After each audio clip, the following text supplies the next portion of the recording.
बीड सरपंच हत्येच्या निषेधार्थ पुण्यात जनआक्रोश मोर्चा, देशमुखांच्या कुटुंबियांसह सर्वपक्षीय नेत्यांचा मोर्चात सहभाग।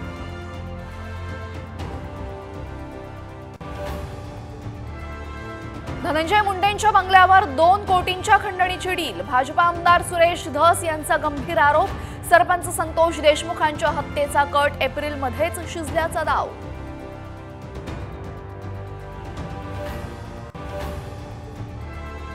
सरपंच हत्येच्या चौकशीसाठी स्थापन एसआयटी बरखास्त करा, अंजली दमानी यांची मागणी। तर धनंजय मुंडेंच्या मर्जीतला अधिकारी असल्याचा आरोप।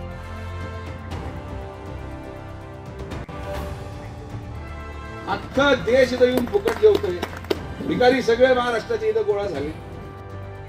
शिर्डीतल्या मोफत जेवणावरनं विखे पाटील पितापुत्रांमध्ये जुंपली, मोफत भोजन बंद करण्याची सुजय विखेंची मागणी। तर मोफत भोजन बंद होणार नाही, राधाकृष्ण विखे पाटलांनी मागणी धुडकावली।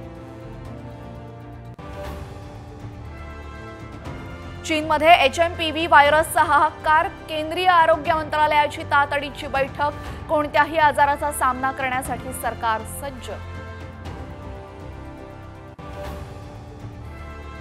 राज्यात पुढचे 3 दिवस थंडीचा कडाका कायम, राज्यासह मुंबईच्या किमान तापमानाचा पारा खाली उतरला, मुंबईमध्ये 16 अंश सेल्सिअस तापमानाची नोंद।